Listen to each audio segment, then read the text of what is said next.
Hello, everyone, and welcome to another Search Engine Journal webinar.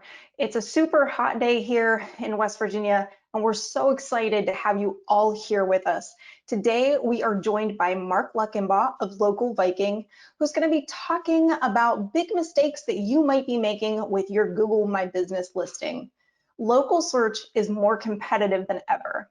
I saw a stat recently by Google that said 76% of people who search for something nearby will visit a local business within a day, and a full 28% of those searches will result in a purchase. As such, Google My Business can be one of the most valuable tools for any local business, a tool to help you gain customers or clients if you're on the agency side, and most importantly, revenue. However, many GMB listings suffer from the all too common critical issues. Today, Mark is going to drop some knowledge on us to make sure you're avoiding the pitfalls, whether you manage a single GMB listing or thousands of them. My name is Heather Campbell, and I'll be your moderator today. Mark, can you tell us a little bit about you and Local Viking before we get into the housekeeping webinar tips? Absolutely, thank you. Hi, I am Mark. Wear about 100 hats at Local Viking. Local Viking's a GMB management, reporting, and automation platform. I guess an official title might be a CMO, and I also am a liaison between our agencies and our engineers to make sure we stay cutting edge. What is needed to optimize campaigns and intelligently report on campaigns is being built. About a decade in digital marketing. I guess probably my core competencies are local SEO, enterprise SEOs, disciplines. I'm sure many of you understand when you've been doing it for almost 10 years, there's not much you don't see. We've worked with and work with some top 50 franchises. We do different brand installation campaigns for Fortune 100 through 500 companies. And, whether it's a mom and pop single location local business or a top CEO we're working with, we've done just about all of it. So I'm excited to share some of my experience with everyone. Awesome, and we're super excited to have you here. And so for our viewers out there, you might notice that Mark's not on screen with us today. A little bit of technical issues, and that's just sometimes what happens when you're live. So, I'm going to go over some housekeeping tips. If during this presentation you have any questions or comments, please put them in the questions box at the bottom of your screen. As you're learning and taking in this information, ask for further clarification. There's a good chance that you're not the only one thinking about it. We're also going to be taking a couple questions during the presentation and throwing a few poll questions out during this training where you'll be able to participate and give your feedback. Your participation helps our engagement score and also lets our speakers gauge your knowledge and help speak to it specifically. So we have a goal to hit an engagement score of 70. So your participation is important to help us reach our goals during these webinars. Last webinar was a 68, so we're trying really hard to beat it this time. So want to see you, raising your hands, entering those questions, participating in the polls, and then we're going to do our best throughout to link to any resources or tools in the chat. But if we miss one, use the questions box to ask. And after the webinar, please stick around for a short survey. It won't take any more than 5 minutes. This information really helps us gauge what works for you and how we can make SEJ webinars more useful. Lastly, you will receive this full recording today of this training. And with that, that's enough from me. So without any further delay, let's get to it. Mark, it's all yours. Okay. Guess a quick poll we'll start off with is would love to gauge where everyone's at on their Google My Business journey. So if you could just let us know, if you manage a business's GMB listing or listings, if you work for or own an agency that manages GMB listings on behalf of their clients, or maybe you're just starting out, you haven't kind of dipped your toes in yet, but you're considering a GMB strategy. So yeah, if you could just take a moment to let us know where you're at, that'll definitely help us get things kick started here, and we definitely Perfect. appreciate it. We're at 72%, 73. Come on, a couple more, guys. Let's go. We'll give you about 10 more seconds to get those in. 78%. Let's hit 80. Oh, loving this crowd already. All right. There we go. Closing the poll. Mark, there's your results. Okay, very cool. Sorry, I'm a little new to the GoToWebinar. No worries. If you can't see it, we've got 46% say they do manage their GMB listing. 41% say they work for an agency that manages GMB listings. And then 13% said they're considering a GMB listing or a strategy. So you've got a little bit of everybody on the board here, I think. Yeah, this is exciting. This will be really great, and I'm confident everyone can mine some nuggets. So, whoops, let's get started. So, one of the first things ever, like when we're doing GMB and between dealing with different agencies through Local Viking or our own clients in our digital agencies, you know, the worst thing in the world is to be 6, 9, 12 months into a campaign and just have stagnated rankings, or you know, you hit some type of plateau, or you could never really get the campaign off the ground. So what we found is just I like to start off building a map, right? We can't find the buried treasure without the map. We don't want to build a high rise on a foundation of sand. So today I want to go through just some pretty critical issues that if we don't identify as soon as possible, they're going to haunt our campaign forever. I want to skip over some of the basics here. There's lots of basics everywhere. I want to be the guy that delivers a little bit more of a hard-hitting, actionable strategy. So we're going to quickly touch on a brand dilution audit, an address health audit, phone number audit, a possum audit, and a quick GMB listing and local signal conversation. Don't worry if any of those seem a bit foreign. We'll cover it as we go. So, whoops, sorry. How many GMBs is everyone currently managing? Since we have a lot of you that are managing GMBs at the moment, I think it would be great to get some feedback there. If you're not managing any yet, that's okay. Just let us know. And there's a few other options there, the 1 through 5 up to 25 plus. And again, just take a moment to let us know. That way we can just see where everyone's at. Yeah, so far results are rolling in. We'll give just a couple more seconds. But Mark, so far 1 to 5 is winning, with 25 plus actually being in close second. So, Very all right. cool. That's a heck of a stat. It is. So we got 85% participation on this one. I'm going to go ahead and, oops, wrong button. Sharing results. There you go. Okay, cool. Well, that is quite the spread. So, all right, let's get started. This will be exciting. I'm sorry, I have like a trigger finger here. Okay, let's start out with a brand dilution diagnosis. So first we want to find the problem. What does this even mean? And basically we're looking to ensure that Google assigns a certain amount of recognition or authority to our entity or to our business in this circumstance. So how we find it is super simple. We're just going to perform a brand query in Google, and we want to make sure it serves a knowledge graph first and foremost, as you can see on the left-hand side. And we also want to make sure, we want to try to identify our competitors or irrelevant results getting served for that brand query. And again, this is a super straightforward way to just determine where you're at with your brand authority. So fixing this also isn't a nightmare. Some things are going to be a little more difficult as we move on, but this is a fairly easy fix. We can reverse engineer the competitor knowledge graph.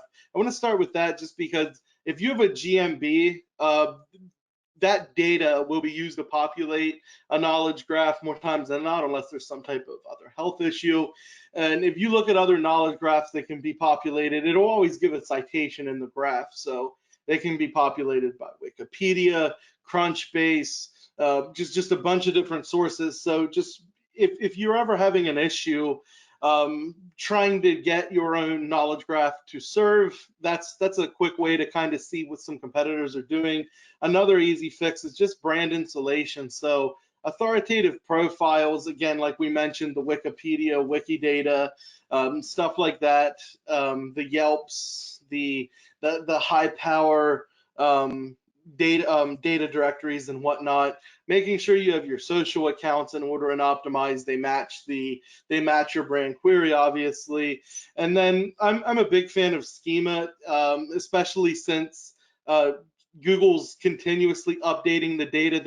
There's drop downs in the knowledge panel now. They're doing some really cool stuff. So making sure you have schema on your site that, just prominently announces the brand, the different executives, stuff like that. It helps Google build the semantic web. So fairly easily to identify and start to fix, but it is good. It gives you a quick health check at the beginning of the campaign, and you kind of know where you stand from a point of authority, right? All right. Next, we have an address audit, and this is a bit too full because we're going to touch on Possum later and get into that. But initial address audit, and I'd like to reinforce, like, this might seem a bit obscure, but it certainly isn't. We've seen this issue so many times with so many clients, and the main issue, and this isn't the best answer to give or the best solution to provide, but it's an it depends situation. There's such an array of issues that could be present that is causing the core problem, but we'll touch on a few. The first thing I like to do is do a Melissa address audit. So we can go to melissa.com, you drop the address from your GMB, your Google My Business listing in there, you run the audit, and it'll notate any issues it has with the specific address your business is using. Another quick exercise is just ensuring the business pins inside the actual city limits. So as crazy as this might sound, and maybe a few of you have ran into this in the past, again, it's not nearly obscure as it might sound. Your GMB or your business address, it might have that it's in San Francisco, for example, but if you actually go to Google Maps and type in San Francisco, CA, that border, the city limit border it'll create, there's a lot of situations where an address will have the San Fran city, but it'll actually sit outside the city limits, and that can be a major challenge. So it's really good to identify this as soon as possible. And as far as solutions, again, it's a wide array of possibilities depending on the issue. It could be as simple as fixing non-existent suites, updating address formats, and unfortunately, the most drastic situations are modifying expectations on service areas. So if you're not in a city, it's going to be really difficult to get that visibility that you want inside of that city. So, there's, unfortunately, that can become an expensive issue, a logistical issue with clients or businesses having to look at second locations actually inside the city limits. I know that sounds scary, but it's an unfortunate reality. So now that we touched on the address, let's actually expound a bit. Let's go into the Possum filter, okay? And this is another one of those issues that it will haunt you. And we're in a situation where some of the one piece, like, the solution can be really simple, and the solution can also be a real pain in the neck. I'm actually going to give you guys an example of a client we had with a pain in the neck solution, what we did, how it worked out. That way you guys can really appreciate both ends of the spectrum. But what we want to do is make sure our listing isn't Possum filtered, okay? Excuse me. We want to check for duplicate listings first and foremost. So like the graphic explains, we're going to drop our address into Google Maps, and we're going to select that nearby filter, and that'll present every other business that's registered at that address, okay? It's also a great way to find if your business has a duplicate listing. Very simple to do. So couple different solutions. Let's first talk about duplicate listings are simple if they're yours, right? You can either gain access to the listing and shut it down. You can work with Google support to get the incorrect or the duplicate listing suppressed. Not a big deal. It's a little bit of back and forth with support, but it's not the end of the world. I want to touch quickly. We work with a really large hospital chain, and they have just doctor's offices all over the region. And we run into issues with practitioner listings. So on our GeoGrid tool, where it plots almost like heat map rankings across the city, we'll see that practitioners that share a similar category at the same address, one will be filtered, it'll be all red X's, they're not getting any rankings or visibility in the area, and the other one has rankings, and you'll actually see them flip-flop. So we have a GIF export that does like a gradual, almost like a video, right, of the rankings changing, and you can see them identically, like mirror flip-flop back and forth as one starts to rank and the other gets filtered. The honest truth and the most unfortunate reality is Google doesn't have a good way to handle practitioner listings or multiple listings at the same address, even if they are legitimate. It's just an unfortunate reality.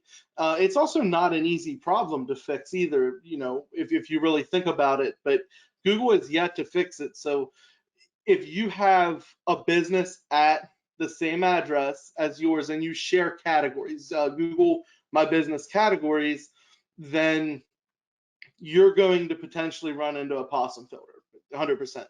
So let's say it's not a practitioner listing issue that we can maybe modify categories and play with different secondary categories as specialties.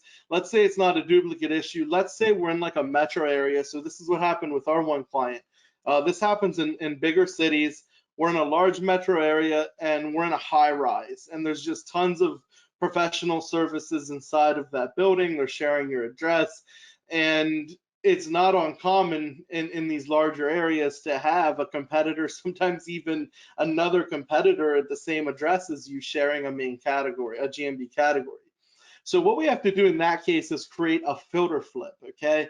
And I've found no other way to do this. It's a brute force exercise where we have to convince Google that our listing is more authoritative than the others at the address.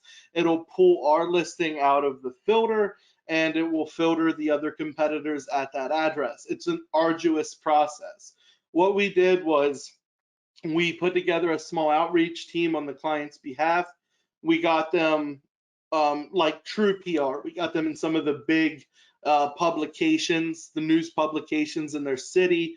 We did a lot of really high quality, not like going and buying, junky links or anything. It was a really arduous, like traditional PR campaign. We did a lot of like local donation stuff, and it took 9+ months. We were also in a very competitive niche. Just to be clear, in a smaller metro and a less competitive industry, I don't believe it's going to take you 9 to 12 months to create the filter flip and as much money as it is required. But keep in mind, it is going to turn into a competition slash market type of an issue, as your competitors are obviously most likely investing in their marketing as well. But you can brute force fix the possum filter, but it takes time and dedication in those cases. Awesome, Mark. So if you want to go back to that slide for just a second, it's a good place to pause and take a couple questions. We have a couple questions for people, just need a little bit of clarification on some of the terms. So let's break this down. So you mentioned that my listing might be filtered, but what does that mean? That's a great question. One of the most obvious ways to find out is to actually go in and do an address search and look for your listing. And if your listing's not showing up, or you have to zoom in really far, sometimes it doesn't show up at all. And there's like soft filters where you have to like zoom in. You can still find the listing. It's just not going to appear in your local finder. It's not going to appear if you're doing queries for your keyword or brand as easily. And it can go all the way to, and it's not a suspension. You won't have a suspension notification in your dashboard, but you just won't be able to find the business at all. So that's what we call a filter. There's varying degrees of filtered, but that's maybe a little bit more of an explanation there. Sorry I didn't expound on that. No, that's helpful. Thank you. So two more kind of along the lines. So Brian is asking if we can clarify the term knowledge graph. I think sometimes, we're so deep into it, we just take for granted and forget that some people are new to this space. Do you want to go back to the slide? You can flip back if that'll be helpful for a visual.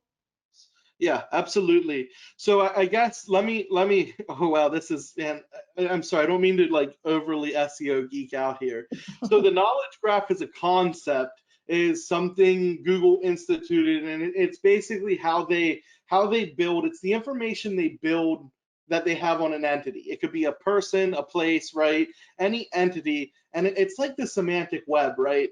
They're putting all of the information they know about a certain entity inside that entity's knowledge graph. So conceptually, that's what a knowledge graph is. But if you take a look there at the image, that right-hand panel that says Traffic Runners LLC, that's kind of, on the right side.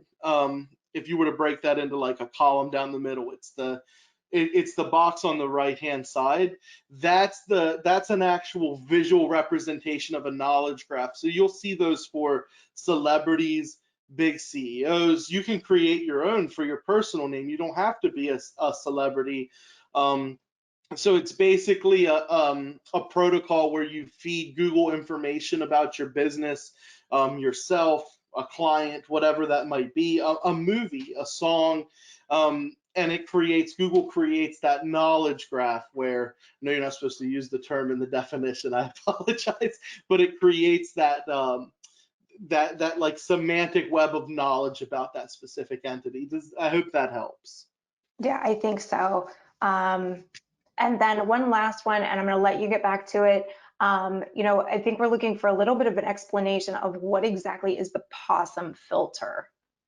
Also a really good question. Yeah, let me expand on that a bit. So the entire idea of possum, it's a cluster of different changes Google made to its local search algorithm several years ago, and it encompasses a bunch of different things. For example, they started really putting a lot of weight on proximal searches. So where are you as opposed to what you're looking for? It's a convenience thing, right? If you and I are walking down the street and we're like, wow, we'd love to eat, at a Thai Pat, right? And we would search Google. If we had our GPS on, it would recognize we're walking, and it would serve us listings based on convenience, or at least that's the goal. It wouldn't serve us something that would take us 2 hours to walk to at the outskirts of the city. So it's that type of thing, and that's actually how a lot of the like our GeoGrid and then a lot of other GeoGrids were born as well, because rankings can drastically, I mean, radically change. You can be in the 3-pack and a quarter-mile away, you're back out of the 3-pack.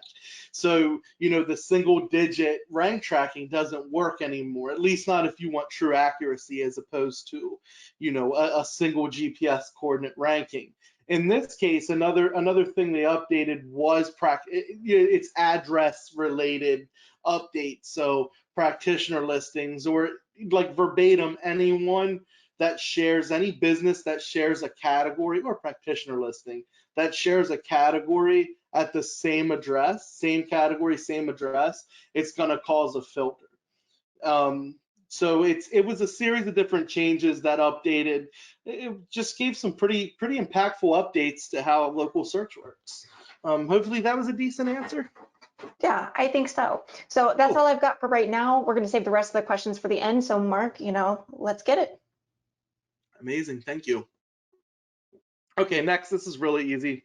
I like to, well, let's find the problem. So we want to ensure multiple businesses aren't using the same phone number. Again, as obscure as that might sound, it happens more than you might believe. We also can use this as an opportunity to identify data consistency issues, business listing issues, etc., right? NAP, or name, address, phone number issues. This can help with a bunch of different things. So The easiest way to do to perform this is we're gonna, instead of having to use a ton of different phone number variations and do a search and pull the results and then another search, I like to try to be a little bit more efficient. So you, in the US, you're gonna input your phone number, and then you want to start breaking into the different variations. So you'll have to change the country code if you're not in the United States, obviously. But we basically get a large series of different ways uh, to say our phone number, to write down the business's phone number.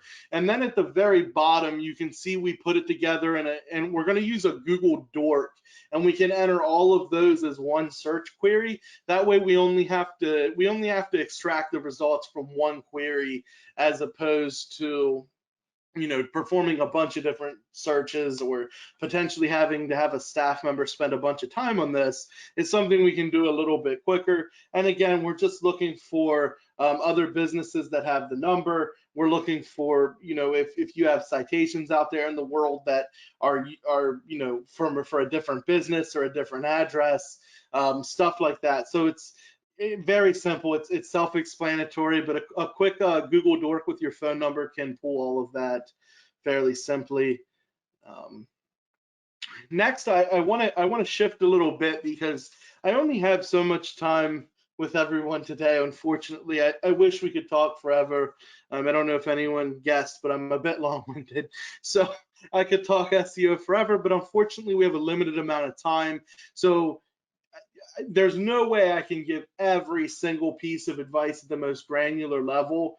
Um, Now might be a half decent time. I want to cover some hard hitting notes that everyone can take and perform something actionable like today, right? I think that's where the most value comes from webinars like this. But we do have a ton of free resources. There's no like upsells. You're not like getting into like a funnel. We don't have like paid courses and stuff, but we have a huge guide that covers this stuff at the most granular level. It's great for beginners that you're setting up your first GMB, all the way to someone that's been doing it as long as I have, and you could still find some nuggets. So feel free to hit up Local Viking and grab all of our free resources. But okay, enough of that. But I am going to hit on some main points. That way, these are really important. A couple just real important notes. Obviously, you want to completely fill out your listing for your Google My Business profile. Google loves data. Google loves when you give them data. And I want to actually just qualify that farther with go the extra mile with your attributes, your factual attributes, images, Q&A, posts, reviews. Make sure you're responding to reviews. I see a lot of data that this last update that just happened in Google was very much favored companies with real reviews. It's that, and that's a trend, right? That isn't new. GMB specifically has been looking at reviews. Let's slide back to factual attributes. Anything you can serve, like if your business is ADA accessible, there's a entire list of like niche attributes for restaurants and different stuff like that. If someone's looking for that specific query that needs an ADA accessible entrance and stuff like that, having that attribute, it's going to be marked up on your GMB profile. Posts now, and I know I'm jumping around, but I have to move a little quick. I apologize. GMB posts now actually get shown as updates. So creating a smart post strategy, again, I think your Google My Business post strategy should be just smushed right in with your social profile strategy for the brand. Okay, it's no reason not to, and now especially if you're actually executing a solid content strategy, it'll show up on your GMB as updates. People can click in. Anything that's going to mark up your profile, honestly, of course, to keep everything a high level of integrity. But if you're marking up the profile, it's going to make it stand out. It's going to make people engage. So completely fill it out and go the extra mile. Take the time. You only have to do it once, right? So just take as much time as you need, and completely fill out that profile. Now I want to talk about something that's kind of fun, and this gets overlooked a lot. I want to talk about smart category optimization for your GMB listing, and I like to call this the focused 4. So two of my digital agencies are niche based. We work with one type of customer, one type of client only. So we get to see a lot of fun data and then say, wow, that can extrapolate to any niche, right? So when you're doing your GMB categories, let's say, for example, you're a specialist, you're a specific type of doctor, you're a neurosurgeon or a cardiologist, whatever it may be. A lot of times you might be tempted to put a higher level category in that could potentially encompass leads or customers that aren't actually qualified to work with you. A better example, if you are a family lawyer and you just put law firm up there, you're opening yourself up to be auditioned for generic law firm type keywords. And I've lived this. You will actually start pulling unqualified leads, and it isn't the best way to tell Google what you're about. So stay as niche specific as possible. You're going to get the highest quality leads that way. And I don't advise going over 3 or 4 as tempting as it might be, because we found time and time again, when you get above that 3 or 4 category limit, you lose your knowledge graph. And we could sit all day and speculate on why that happens. We've just seen it happen. So be careful with that. Find your focus make sure it's a smart strategy, right? Make sure it makes sense for the business you're optimizing for. Don't go law firm broad if you're not ready to deal with the entire array of different case types that are going to come in, okay? Last but certainly not least, and this is for anyone working on multi-location service area businesses, I'll give you a quick example of a problem and solution. So I always like to go with the radii rule. Okay, if you're in one city and you have multiple locations and you create your radius of service area, if you're overlapping with another one of your locations, you're going to cause your listings to get filtered, just like we talked about earlier, the same type of filter. It could be a soft filter, it could be a hard filter. It's really there's a lot of variables that determine what type of filter, but you will get penalized to an extent in terms of visibility. So we had a client, they had 4 locations in a pretty decent sized city, and they thought they would double dip. They said, well, hey, we can service the entire city, and so having them overlap, we're doubling or whatever, we're increasing our chances of being visible for these terms no matter where people are. Well, that had the exact opposite effect. So what we ended up doing, we broke it down into quadrants in the city based on the 4, and we modified their service areas following the radii rule, making sure they don't overlap. And then we just did some local signals, which we'll talk about here in a second. And they went from like 20 phone calls a month to like 150 for the service. So it's that easy to pull that back out. If you did make that mistake or you run into that mistake being made, it's that easy to reverse that filter. Okay, last but certainly not least, I want to move quick to, I don't want to take up everyone's time. I respect everyone's time. This is like a great debate, and I'm sure everyone has seen the conversation about citations. So I want to quickly move forward here. I guess let me be transparent. I have no service that sells a citation.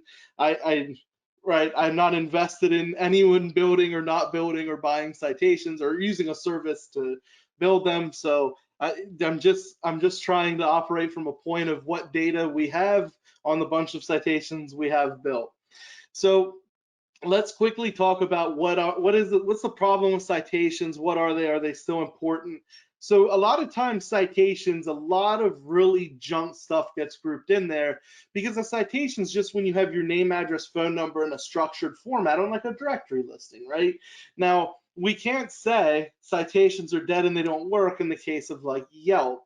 I can't remember the SEO. He's like, he has a bit of notoriety. I'm slipping on his name.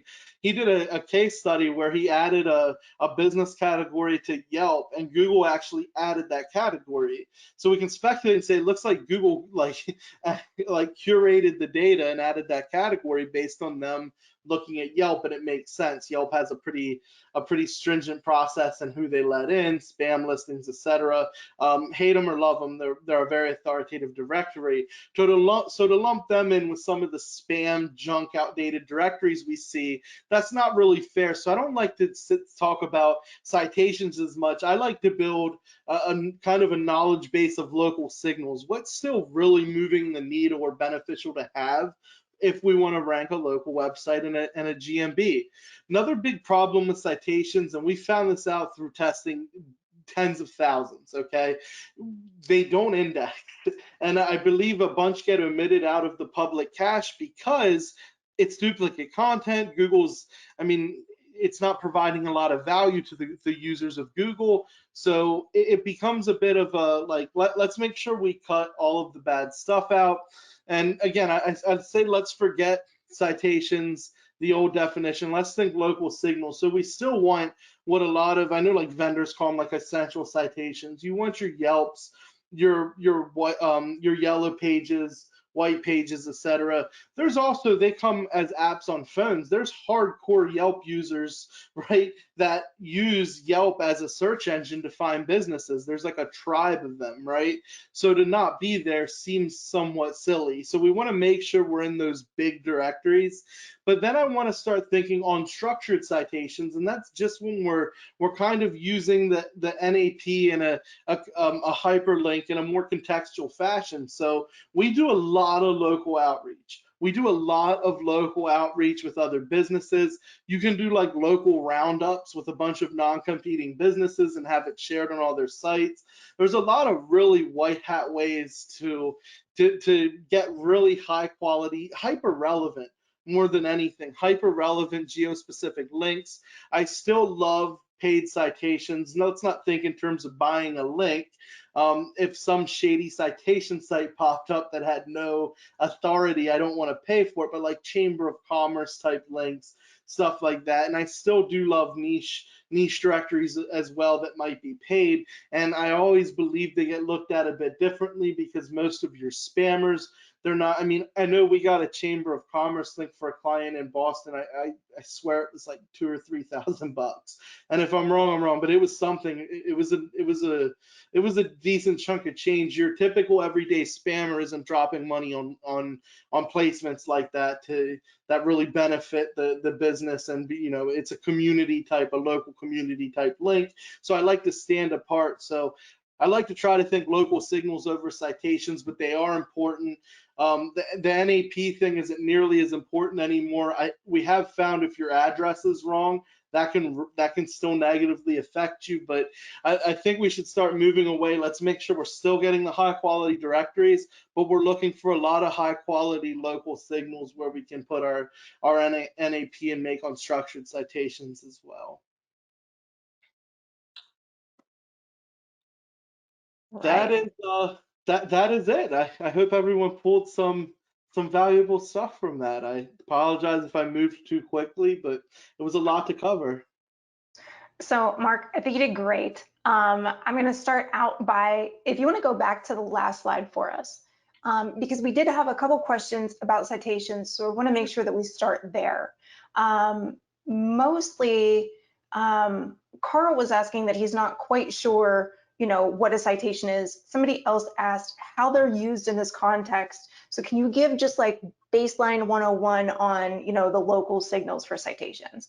Sure. Yeah, sorry I wasn't clear on that, everyone. Let me try to do better. So citations in general, they've been in the SEO industry, they're directory listings, right? It's getting your business on a bunch of directory listings. My goal is to say, look, let's forget the junk listings, and you can see them. I mean, you can look at lists of directories and you can quickly identify the ones that haven't been updated, they're broken. I was looking at one that was on an essential list from a vendor not long ago. It was hacked.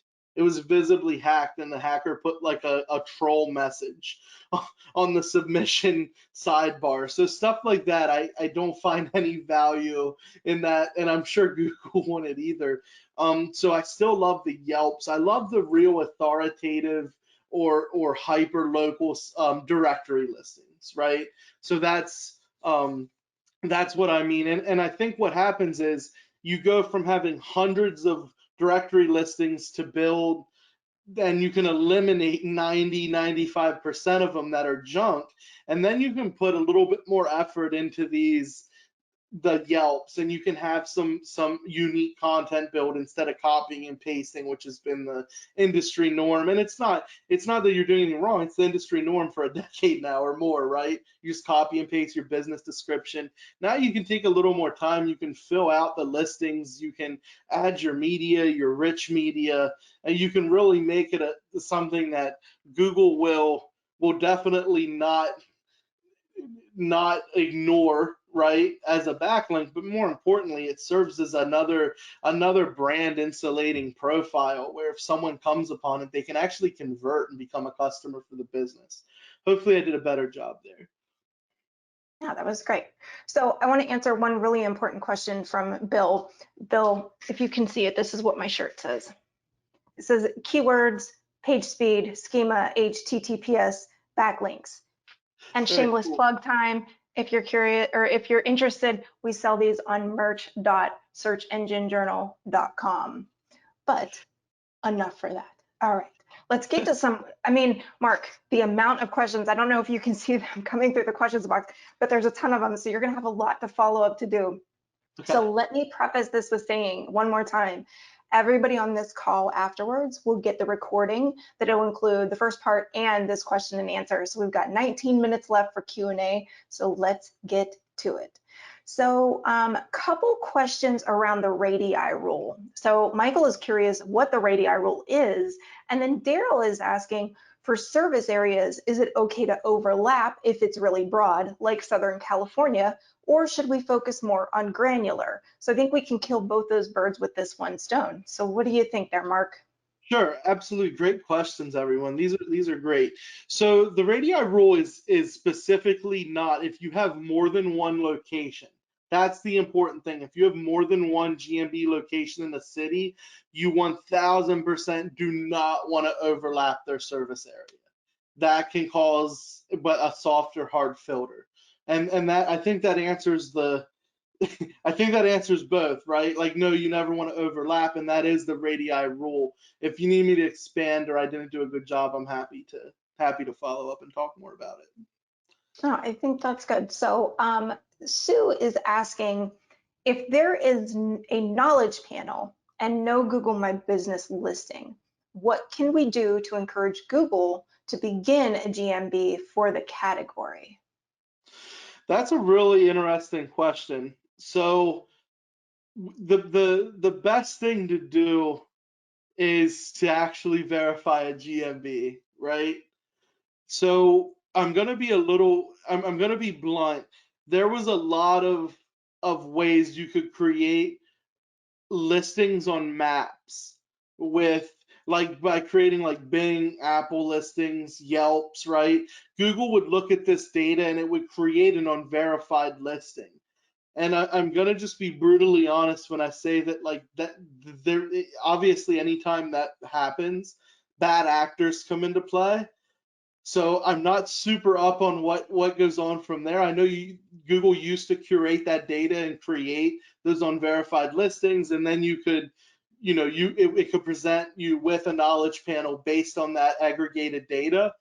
I don't I don't think that's quite as easy anymore just because of how it was abused. So, the best thing to do if it's for a local entity, a local business specifically, is to verify that GMB. But I mean, if you just kind of float around the interwebs for a while, looking up entity specific queries, CEO names, um, stuff like that, you can find, it'll tell you, Google right in that knowledge panel, it'll give you a citation of where they got the data from. So again, it's your Wikipedias, Crunchbase, and it's a great exercise to create a really solid list for like authority profile activities, right? Google's looking at those platforms and using that data as an authority source. Right, right. Okay, here's another good one from Crystal. So she's asking, what about a home improvement company that provides 5 different services? Should they make a GMB listing for each service since there isn't a overarching home improvement category? So that's a really good question as well. So I would stay away from the multiple GMBs just because that can start to look a certain way. I will tell everyone this, that based on Google's TOS, if you have a legal entity, and that could be as simple as filing fictitious papers in your state to create a DBA under an LLC or however the business is incorporated, right? You can you can use those DBAs and get verified listings, and you're above board. Okay, you're in line with Google's TOS. So yes, you can. I think the better way to go is to I love the focus 4. I'd play with the 5. Here's the thing. If you add that 5th and you lose your knowledge graph, you can pull it down. It's not going to it's not going to have an echo effect where you're hurt or you're filtered. It's not going to hurt you in that context at all. So I would put the 5 in. If that home improvement business specifically serves 5, I would go with 5. Couple quick things, and this is actually a great question because we can take some notes from this and everyone can put it into action.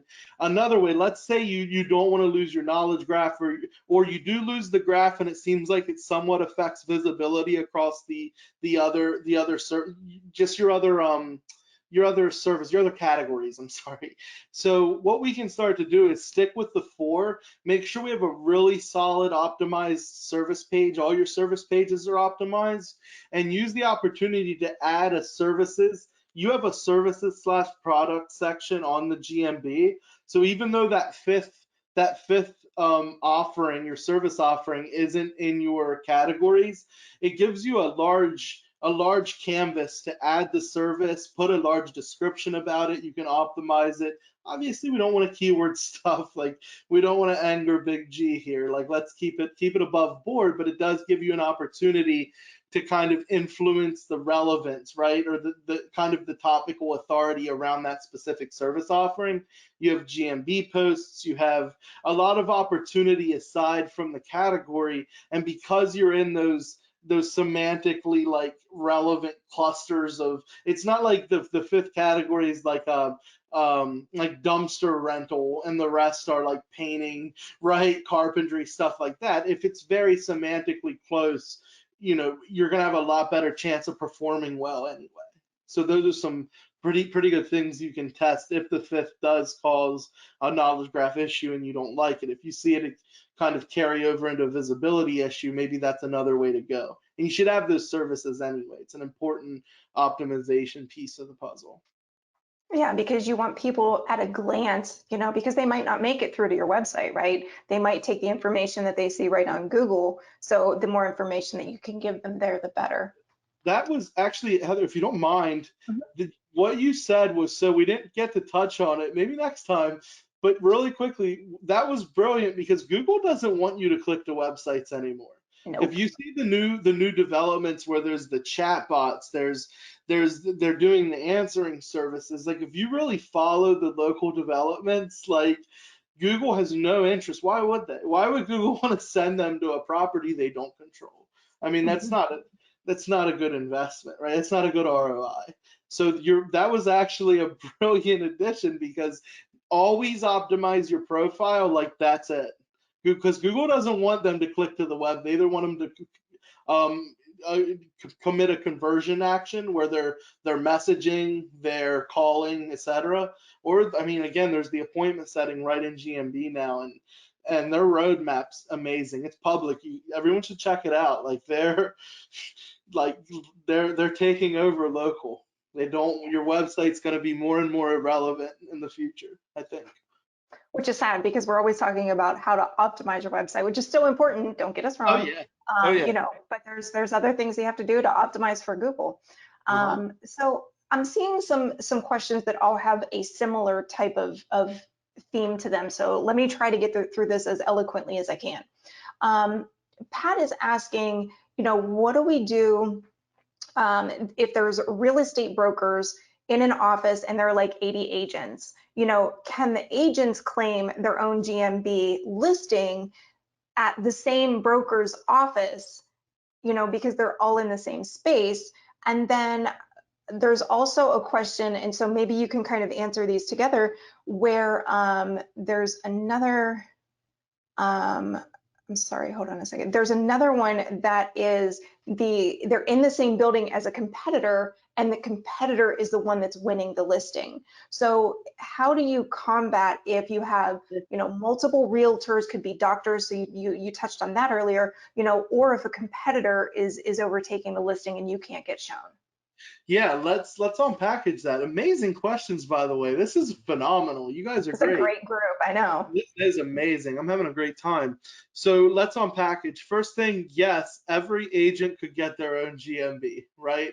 As in the protocol is fine to do that. Here's the problem, because as soon as any of those agents share a GMB category, especially the GMB category of the agency itself, which the agency would probably not like, right? They'd probably get a little ticked off.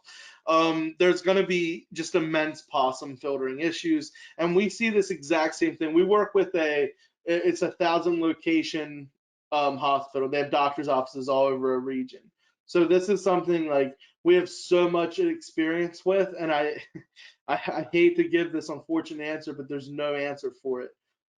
If they share a category, there's going to be an immense amount of filtering, and it's the issue isn't like the strategy like hasn't been figured out yet. It's Google can't possibly, and let's think about it really quickly. I don't want to take forever on this and be a chatterbox, but imagine you have 3 real estate agencies in an area, right? And each office has let's just use a smaller number. Let's use 5. Let's use 3 agents. It doesn't matter. It's arbitrary. Once everyone has this listing, and you now have 12 listings, 3 agencies and 9 agents, how could Google fairly, right? Imagine you just take off and you take everything, and when you look in the local finder, you have to go to page 2 of the local finder to see a competitor. Like, Google doesn't want that, and unfortunately, if they remove the filter, if they revert that possum filter protocol, that's what would happen, and they're scared that would create a bad search experience, and I think it would, right? As much as it might be unfortunate when it affects us, which hurts us. We have 2 weekly calls with this client. We're all sad about it every time, but there's not a good the problem is there's not a good solution. There is no solution. So yeah, they can get listings if they want to try to go different categories than the agency and try to use it as like a digital business card. You can enjoy all the benefits of having the listing and stuff, but it's not a great outcome. Now let's go to the fun part where we can enact some change, and that is when you're losing the filter battle because of a competitor at the address. It's time to, as the regulators would say, it's time to mount up. So we have to do better than them. I'm sorry, I'm terrible at comedy. Uh, we have to do better than them. Okay, we have to make sure Google sees us as the most authoritative listing, Google My Business listing at that address. So it comes down to a lot of the stuff we talked about in the local signals. We want to make sure we're on all of those big authoritative directories. We want to look, let's cut to it. We need to do some link building, because that's still one of the primary things Google looks at for authority. So we need to make sure. And again, we use a lot of local specific strategy where it keeps us above board, and it always has like a double effect.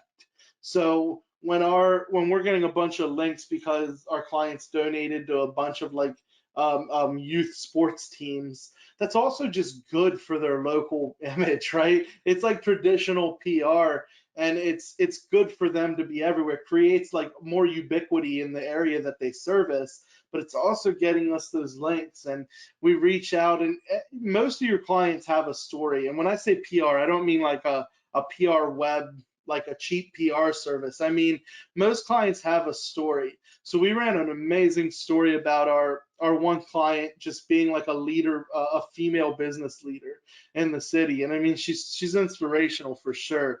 And we took that story and we got massive press all over. And the thing is, if you're in a bigger area, like the press is actually pretty big, right? A lot of times they have some type of national reader reach, like it's a bit bigger of publications. So we got that story everywhere. It makes the client look great. And it also, again, it puts them out. That authoritative link's amazing, but it also puts them out there in front of the community.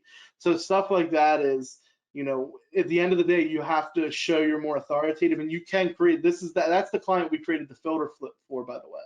We went and, you know, most clients have some type of news. We did a lot of traditional PR stuff during the pandemic. We were having clients give away buying in bulk hand sanitizer and giving it away during the COVID restrictions, like stuff like that. I mean, it serves you're benefiting the community. It got him he might have got like 80 some links just organically from that. I understand it's a little bit more outside the box. Not everyone has the budget, right? Or you're not in a position to maybe do that stuff. But we can go back to more simple link building and just making sure you have those authoritative profiles, and you know, you're doing some type of local roundups, local outreach. It's really easy to work with a lot of local businesses like to work together too with their non-competing. They'll be happy to work together and promote each other, and you get some really amazing hyper geo links out of that. So Perfect. So we have 5 minutes left, Mark. Let's see if we can fit in one or two more questions. sure. So I've seen this one on, previous, local webinars that we've had. And so I think that this is a really important topic for everybody. So Brian is asking, what about aggregator services sold by like Bright Local, Moz Local, Yext? Are these services a waste of money? Are they worth it? Kind of weigh in there. Sure, phenomenal question. So Yext, last time I looked, that might have been around Christmas. They have some good stuff. They also have some lower quality stuff. Not beating up on Yext. I know that's an easy, like Yelp, Yext. It's easy to beat up on some of those companies. That's not my intent. The big four. I know it's like the big four, but the one company stopped providing data services because of new data rules or something. One of them, I'm sorry, I can't remember. This was recent though. So something to consider is, yeah, like getting on those platforms is great, right? They're really big data aggregator platforms. I'd say the bang for the buck's probably worth it, just to further enter the establishment. What I wouldn't do is kind of buy into the hype that some of them push, like, hey, if you buy this, it'll eventually populate all of your local directories or your high quality citations for you. I've found that to not usually be the case. But I mean, those services are cheap enough. What are they, like 50 to $100 one time? I know it says yearly, but it's only yearly if you need. Most of the time that you don't need to do data hygiene yearly. There's a very low chance your data is going to get changed. A lot of times it's a little, and I've bought and sold a lot of those earlier in my career when I used to be more in the Bright Local space where I had some services. The trick of the trade is you pay once and then just you can look. And if your data ever changes, pay again and get your data changed back. But most of the times it doesn't. So for 50 or $100 in most cases one time, sure, why not, right? You're getting on some really big data